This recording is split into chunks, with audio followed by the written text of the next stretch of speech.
Hi, everybody. Thanks for joining us on another of the board game TV shows that we're running. We're doing a series of these at the moment and trying a few different subject matters. Tonight, it's going to be a focus on miniatures and painting, and I'm lucky enough to be joined by two luminaries, I can't say that word, luminaries in the hobby.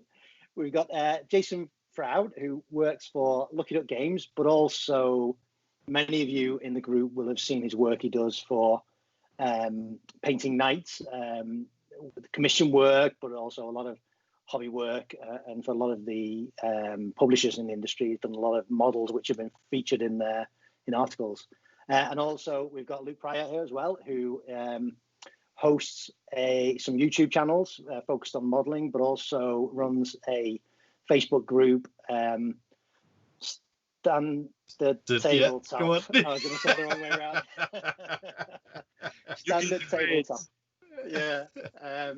Which is all about the hobby, all about, painting and modeling. And it's a great community. So if you haven't checked that out, check that out as well. So thanks both for being with me. I think I envision this might be a couple of shows really, because this topic can be fairly big. But what I wanted to do this evening was just talk through some of the basics and get your thoughts on some of the things that a beginner might want to look into if they want to start picking up the hobby and painting some of their miniatures. But before we do that, I've got a few little break the ice questions, a few little introduction things. The first one that came to mind when I thought we were doing this was, do you remember what your first ever miniature was that you painted? Lead the way, Jason. Go on. Actually, I do, because I didn't actually start this hobby all that long ago. When I grew up, I was obviously not from Old Blighty. I came from much further south. And the accent gives it away. But Bournemouth's still Blighty, I would say. Oh, yeah. And I never did the hobby growing up.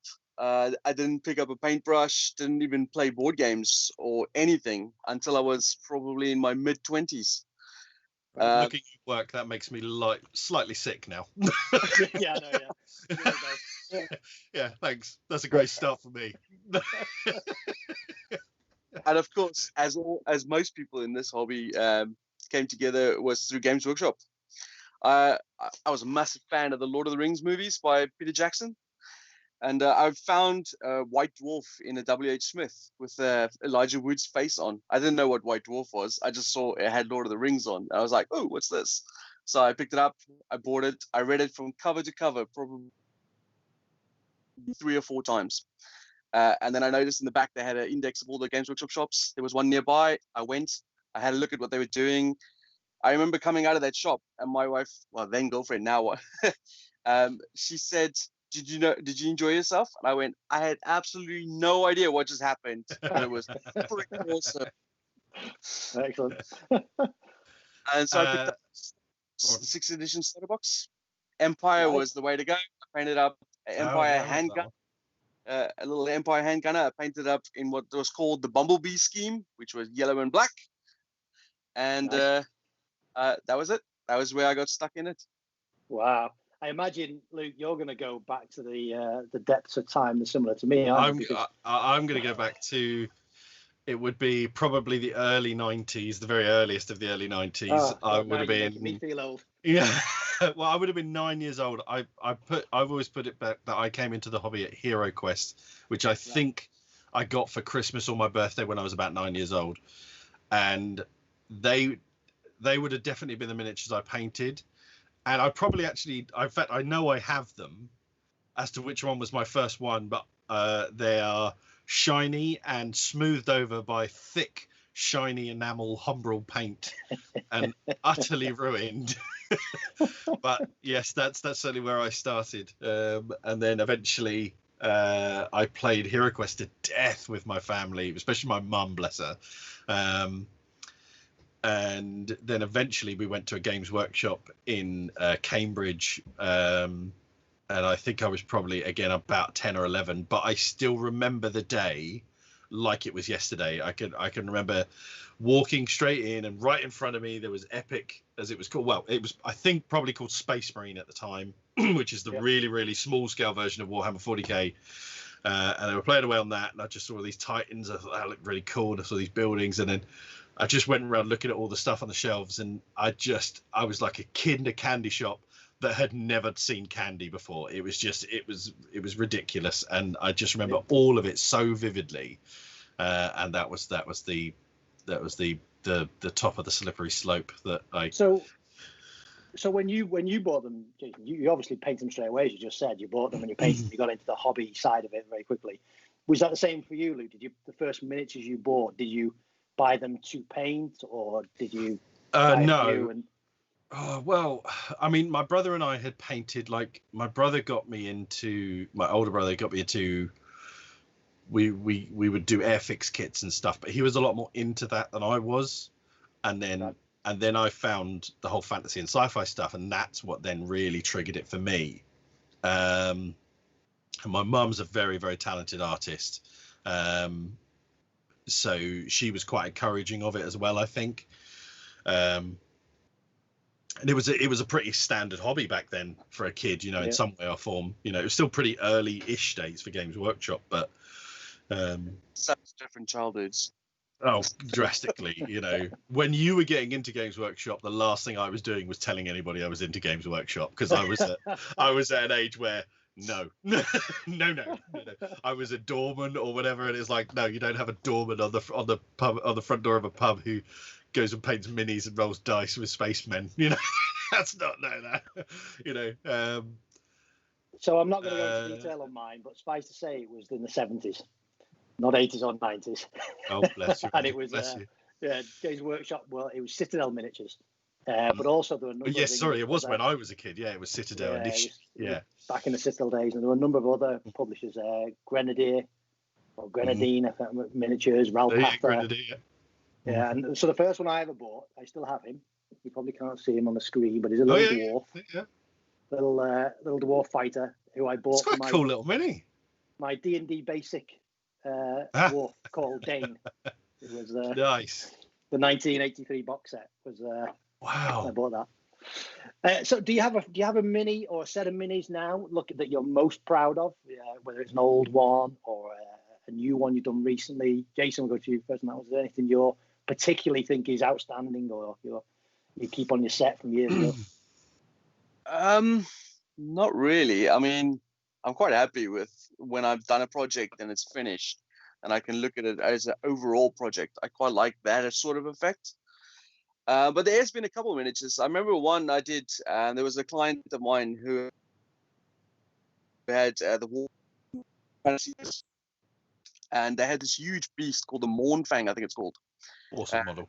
Yeah, it's such a great model, and I enjoyed painting that so much. I gave the horns like this ice effect, and a snow base, and I had all the wounds in its sides and stuff like that. I gave it like sort of like it was starting to ice over from the terrain and stuff like that. When I'd finished that model, I was really sad to send it on. It's like I poured the heart and soul into this, and now I have to give it to someone else. But I really enjoyed it. That was a really fun model to paint. I really enjoyed that. I also did something a little different, which was different for me at the time. I did some scenery for Mantic games. I think it's called the Dead Zone. And I did some scenery for them for their box covers. And I was under a lot of pressure at the time to make it look as good as I could. But when I got into it, I really enjoyed it because it was something different. You could kind of do a lot more things, like with weathering and adding to some little fine details. Like, for example, it had like this monitor on one of the garage doors, and we painted it like the monitor had been cracked, and we put some cracks into it and dust. When that was done, I was quite proud of that. I really enjoyed painting that. And when it was gone, and like every time I go to a show and stuff, I go over to Mantic, and then I look at the boxes, and I'm like, I did that. That's cool. That's pretty awesome. That's awesome. Yeah, I'm so inadequate in this conversation right now.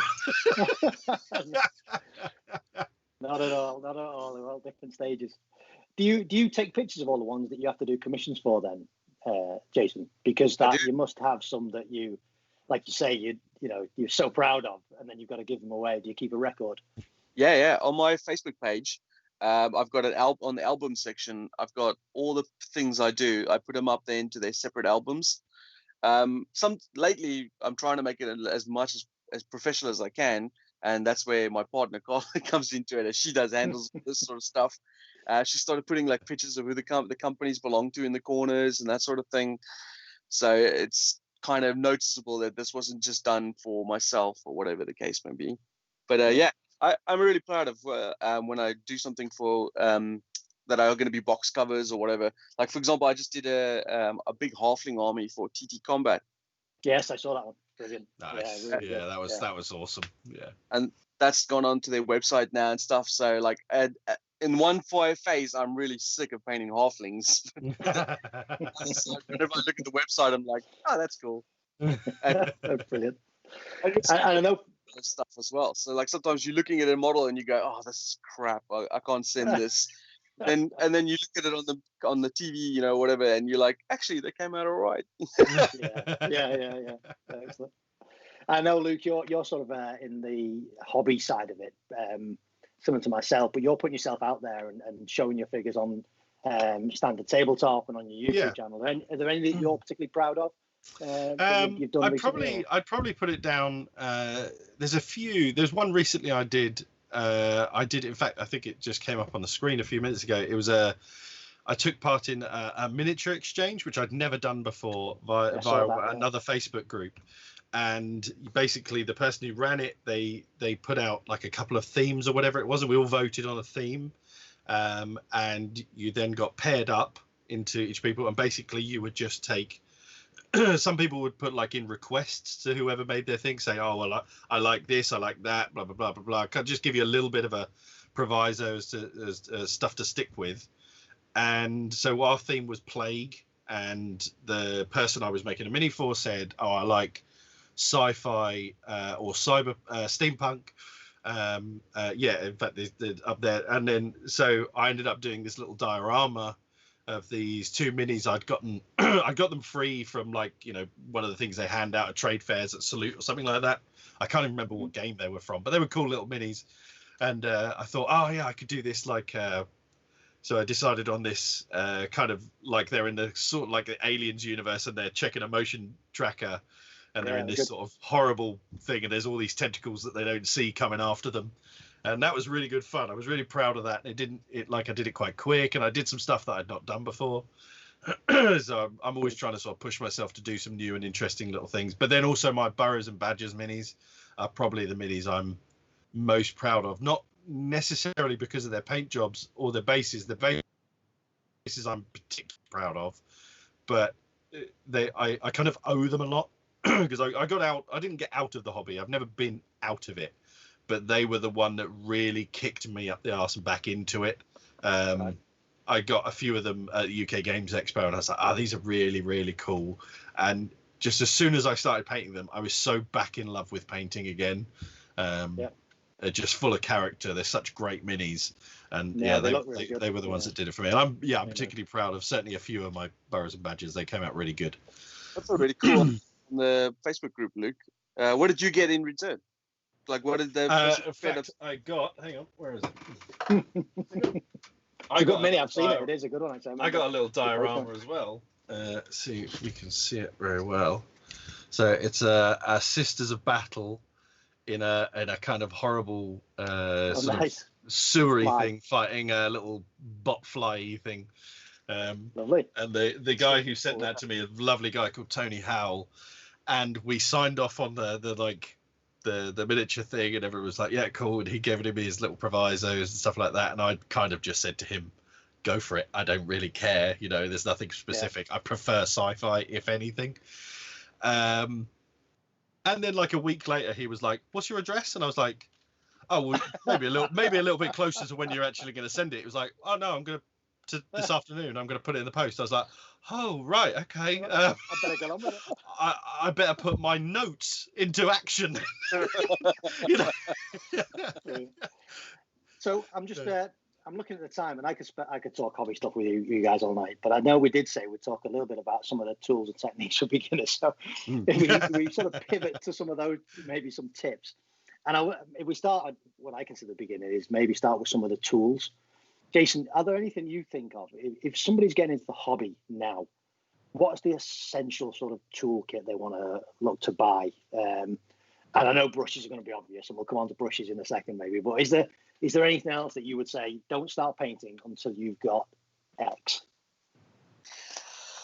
I mean, no, I wouldn't say specifically. I mean, it depends on what people want from the outcome of it. You know, if you're doing it just to get some miniatures on the table and you want to color them in, I always suggest, say, for example, a good base coat, you know, like a good undercoat, and then know what colors you're going to use, get the colors you need, and then a good wash to go over the top of them.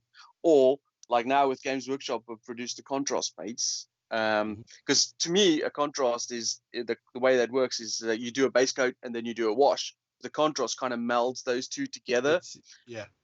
And I think for people who are just starting out, the contrast is brilliant, like absolutely great for that. So I'll dig into the paints as well in a moment, but I was actually thinking more things like obviously paintbrushes, but do they need scrapers? Do they need those holders to stick the minis on? Do they need tweezers? I tell you the one thing I think you always need, and I think it gets it's a thing that I think gets said incorrectly all the time. Whenever people says, I want to get into painting, what should I do? You'll always get a whole bunch of people who say, oh, go and get a load of cheap minis and just go to town. And I fundamentally disagree with that. Go and get a load of cheap minis, but actually care about that mini. If you look at that mini like, that's a really cool little mini, I want to paint that, I guarantee you will do 100 times better job on it, whether it's the first mini you've done or not, to one that you just picked up because you got 30 of them for a $5. 100% agree. I've actually come around on that, because I used to go, well, just, you know, get any cheap miniatures, like even those little green army men and just put some practice. But now I've come around after painting so many different miniatures, and some miniatures are just dreadful to paint. People might hate to hear this, but I hate painting Gloomhaven miniatures. They are just the worst, because they are miniatures that are modeled on the art rather than art modeled on the miniatures, you know. And when you're painting, like, for example, Games Workshop miniatures are very bulky and plenty of crisp, clean, high definition detail. That does wonders for your confidence in painting more than any other type of thing you could do. Because if you're painting, say, some detail on the face or something like that, and all you did was a base coat and wash, it brings it out so much clearer than when you painted some rubbish miniature and you're like, I can't even tell if I've done that exactly right or not. If there's no detail or no good detail in that mini, a wash ain't gonna save it. You know, it's simple as that, you know. No, I'm with you. So what about brushes then, Luke? Do you have a particular brand? See, this is another thing I think a lot of people certainly would say, you know, that there's a lot of high-end hobby brushes you can buy. I have never been a high-end hobby brush person. I use Winsor & Newton Cotman is my standard brush, which is it's not a high-end. It's just a brand name artist brush. You know, even in the artist world, it's like the Ford. It's a Ford Focus. They're everywhere, kind of thing. It does a really good job. What does that make a Games Workshop brush then? It makes it. Yeah, I would say it's. I don't think Games Workshop brushes are very good. They're you know, there's some stuff they make that's very good, but their brushes I don't think are worth much.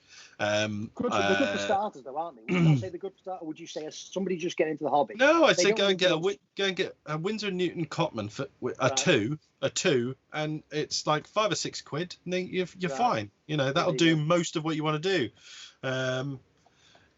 I see certainly I'm going to a very different standard. Jason obviously might be able to get more out of those brushes. I'm not trying to do them to the sort of levels that Jason can paint.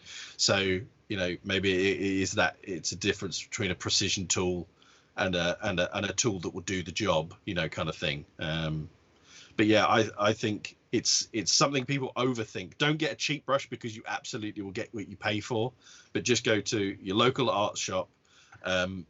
Anybody in that store who, if they know what they're talking about, will show you a perfectly good brand, an artist brush that costs somewhere between 5, 6, 7 quid, and it will do you fine. Just treat it well, treat the brush nicely, and it'll be fine for you. So what about yourself, Jason? Is there a particular brand you use, and do you have a lot more range of brushes? I think it's different for me, due to the fact that the nature. I paint 6 or 7 hours a day sometimes, and the roughage that my brushes take because of that. Like I'm painting so many miniatures that they don't tend to last. So I'm also a bit of a cheapskate when it comes to my my tools and stuff. I don't feel like I need to have like I use a wet palette. I love a wet palette, but my wet palette is literally a sort like a side plate with some water in it, some kitchen towel, and some greaseproof paper. That's my side. That's my. I have a shit ton of. Sorry, I don't know. I have a ton of. As the Americans were saying. You mean a shitload? Sorry. Yeah. I have a load of Games Workshop, Army Painter, Windsor. I got a ton of brushes. I got a basket here of about 40 brushes. Yeah. And as soon as I'll pop away for a second. This so many. This is it. Right. That is your best friend. That's your best friend. See, I don't know. That to me looks like something you treat your moustache with in a nice little packaging. You probably could. Yeah. I use that at the end of the day. I try and keep my brushes clean and stuff with that. But because of the amount of miniatures I go through, my brushes don't last very long. I mean, I open a new brush, I paint maybe 100, 150 miniatures with it, and then it's in the bin, and then I go to the new one. Just for anybody who wasn't aware, that's basically a brush cleaner and conditioner. So exactly the same as what your hair feels like when you put conditioner on it afterwards. That's what it does to the brush. It just sleekens it out, it cleans it up really nicely, and will get it back to a nice point, and just treats them nicely, Yeah, apparently James Watling painted the Room Wars box game and nearly blew his brains out talking about painting masses of minis on a game. I think that might have. Okay, so coming on to paints then. You mentioned a few of them, and there are tons and tons of different brands out there. And you mentioned a few: the Army Painter, Games Workshop, obviously, Vallejo. I'm a Vallejo guy. Yeah, I like Vallejo and Contrast. P3, P3. Reaper. There's lots. So they're all aimed at the market, and there was a conversation in that group a few days ago about will any acrylic paint work? Can you not just go down and get any sort of acrylic and just splash it on the model? No, one of the things you'll go into shops, or like say you go into the art shop where you're going to buy a Winsor & Newton brush. You turn around to all the tubes, like the toothpaste tubes of acrylic. Although it's technically the same sort of paint, the pigment in that paint is not ground to as fine a level as it's ground in things like this, which means you don't get a smoother finish on something as small as the things we're working on. So although that stuff can be very useful if you're making terrain and stuff like that, you can use the cheap paints for things like that, because it gives you a good base and stuff like that. It's not, you'll do yourself a disservice, and you'll end up thinking you've done something wrong painting it where it's not your fault. Same principle as picking the miniature that you wanted to paint. For something good. Citadel's the most expensive, probably on the market. In terms of everyday paint. Yeah. I think they're about $450 or something like that a paint, but they are specifically geared towards painting miniatures. The thing I like most about what Citadel does, Vallejo does, Army Painter does, is they give you, for example, if you're painting a red cloak, they give you the layers in the extension. So, for example, if you Citadel, you can use Mephiston Red as your base, give it a wash, then use Red Scar, and then Wild Rider Red. They already give you all those colors. You don't have to do a lot to get a good finish with a good highlight upwards from the 3 colors that they give you. When you go into say a dollar store or something and you're buying, then you have to mix colors and stuff like that. And a lot of people at this stage, you don't understand how to mix colors. A lot of people don't naturally understand how to make a red a brighter red. They'll think if you add white, that'll make it a brighter red. No, it doesn't. It desaturates it and makes it pink. You need to add a yellow or an orange to make it brighter. And a lot of people that doesn't come naturally to them. So, and also another thing you get a lot of people saying is like, oh, I really want to get into it, but these paint sets cost like hundreds of pounds. Like, don't buy an entire paint set. Don't buy Vallejo's entire model range. Either, a lot of them do obviously little basic sets, which are great, and some of them do like specific sets, like Warlord would do like their German Waffen set, and that's great because then you'll have everything you need. Generally, the best way I've always said it is say, so like Jason said, find the mini like, oh yeah, he looks really cool. He's a really cool Space Marine. I want to make him a purple Space Marine, and he'd look really cool with some gold and green, highlights on him for all the stuff on him. Then go and buy those paints, and then the next mini you want to do, look at it, figure out what colors you want to do it. If you haven't got any of those paints yet, go and get those paints, and slowly you will build up your little paint range. And then eventually, once you're really getting into it, then you could just go and buy paints, because you could be like, oh, actually, I never have an orange that I quite like. I'll go and get another lighter orange stuff. I'll come on to another question. I'll talk about the styles of paints, but somebody actually asked a question, and it's one I struggle with. And I know, Jason, you said you started with, was it the Wasp scheme? What's the best Bumblebee? Yellow? Yeah, Bumblebee. What's the best yellow? Have you found a perfect yellow for paints? Because they are often really see-through. It takes layers and layers to get any color on it. This is where the idea behind how the technical side of painting comes in. Because same with yellow and white and sometimes pinks. You don't just paint yellow straight onto the model, in my opinion. Because you're going straight from the brightest highlight straight onto the thing, and there's nowhere to go from there. I paint, when I do yellow, and I've got to find the color now, I use, I think it's called bubonic brown or something like that. Yeah. It's like a mustard yellow. It's like a mustard yellow. That's my base color for yellow. Then I use something like Avalon Sunset, which is slightly darker than, slightly brighter, but not the brightest. And I'll only raise the color with that. And then I take a bright yellow, like lava yellow or whatever this is. What is this called? Demonic yellow. I'll take the and if you're looking at my hand like this, everything will be painted the bubonic brown. But from there, going with the Avalon Sunset, and then only this area here will be painted with a bright yellow. Yeah.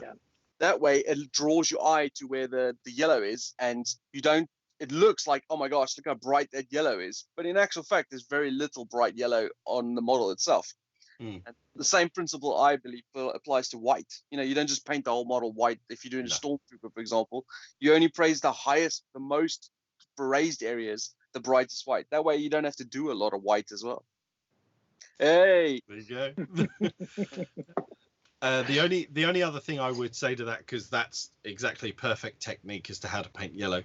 For an absolute beginner in yellow, I think the perfect yellow does now exist, and it's the 2 yellows in the GW contrast range, because they're so bloody good. The Nazdrag yellow is a slightly deeper yellow, and then there's the Yandin yellow, which is a real bright pop yellow kind of thing.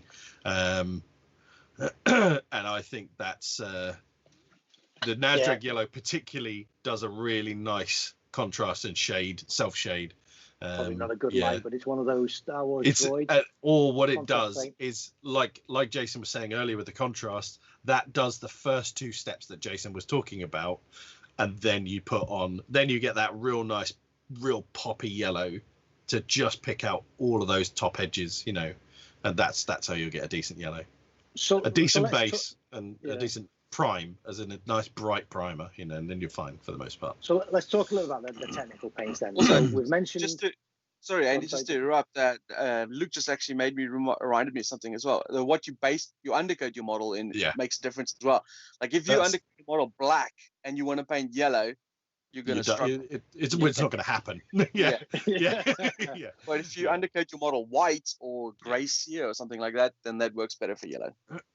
Yeah. Or like if you do start it at black, you want most of it to be a dark mini, but it's got some real banging little bits of yellow, then base it black, but then just pick out those sections in another bit of white, just so that when you start to go around it, you can do those, kind of thing. But it's the yellow is far more about the primer or that very, very, very first layer before you even get to yellow than it actually is about the yellow. Good.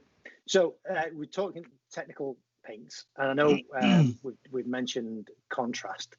Jason, what are your thoughts on these technical paints? Do you use them at your level? Are they something you? And I'm not just thinking contrast. There's the color shift paints, aren't there, from Vallejo do. There are the other technical paints that GW do, which I think were the precursors to some of their contrast, which are very high saturate but good at flow.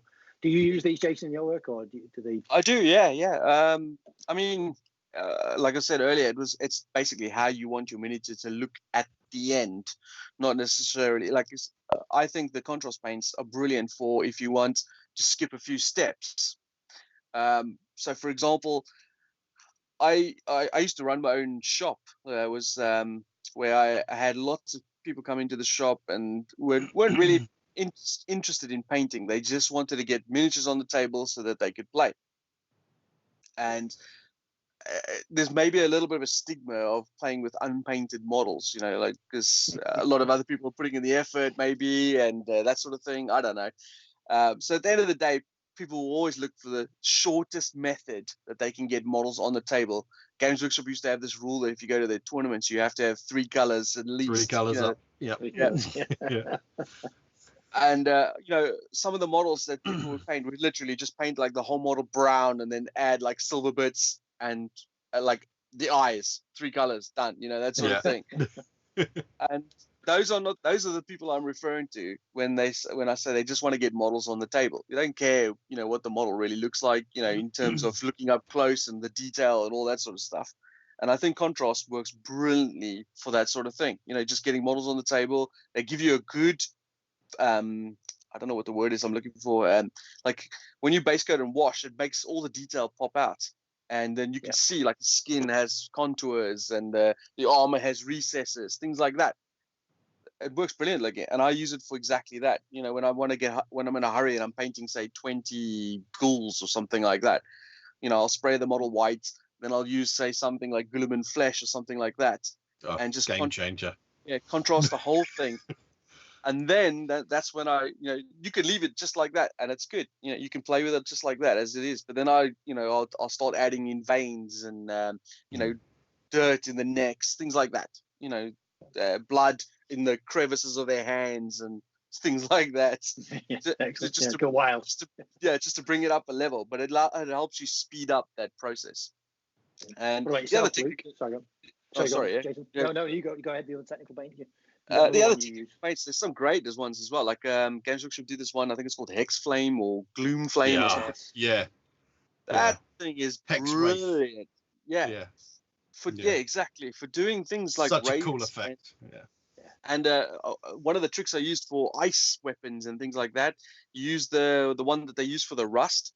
I don't remember what it's called now. But the names of something oxide, isn't it? Yeah. Nihilai oxide. That's it. Yeah. That's the verdigris one, which I've used quite a bit. Oh right, yeah. It's kind of like a light bluish one that people use when they paint bronze and then have it as an oxidizing effect. Yeah, that's the one I'm talking about. Nihilai oxide. Yeah. I use that one when you paint something white. Like, for example, if you want to make a ice shape or a glowy effect, you paint it white and then you use that to go over the top of it. And then you highlight again with a bit of a white. Oh, my God. It's such a good effect. I love that. I might try that. Okay. So what about yourself, Luke? I use contrast. Contrasts were a complete game changer for me because, ironically, I'm all about the phrase that my channel comes from is a phrase called tabletop standard, which basically the ethos is that the minis look really nice from sort of 3 to 4 feet away, which is generally where you'll see them from, basically your head to the tabletop. You go in and you might not have done the eyes, and you might not have done crazy amounts of detail, but they look really good from a nice distance and stuff like that. Now, the irony of that is that that's about doing it, quickly and nicely to get the most bang for your buck from your time, so that you can get them on the table. Well, chances are I actually never play the miniature games. I just like to paint the miniatures. So the reasoning behind what I do is completely arse about face. But the contrast mini paints to me were a complete game changer, but not necessarily because of what they were marketed as being able to do. I think they are the base and the next coat. They're the base and the first highlight, so that they're great for. But then you can also use them in lots of sort of weird and wonderful ways. I use them for metallics. So like I find that the grey contrast and then just using a little bits, because I'm not a fan of metallic paints. I don't think they work correctly. The pigment, as I was talking about earlier, isn't ground fine enough usually, so it doesn't look right in my eyes. So I use, like in gold, I use Nasdrag yellow, which is that kind of deeper yellow that I was talking about, and then GW do some paints that are called dry, which are for dry brushing, which is something we'll probably get to another day. But I use their Sigmarite gold, which is a real kind of Indiana Jones idol kind of gold, that real Hollywood gold, and dry brush that over the yellow, and you end up with this really gorgeous burnished gold look and stuff like that. So that you can use them in ways that they weren't ever intended, like I was saying, for weapons and stuff, for metallics like greys and stuff, but also they're just a really good starting point, as I call it. They just do so many different things really nicely. I don't agree that the initial way they were marketed was the one and done. It does work from time to time. There's a few of that range that can be one and done. Gullum and Flesh, as Jason pointed, that I consider to be one of those ones that, certainly painting to a tabletop standard, can be one and done. When you put, you've got like a little classic soldier dude or whatever, a classic human, you put some Gullum and Flesh on the fleshy bits, and it looks great. You don't have to muck about too much with it. But then there's like things like, say, the Blood Angels Red, that's marketed that you can literally take a Blood Angel Space Marine, slap it all over it, and fill in the weapons and this, that, whatever, and it's done.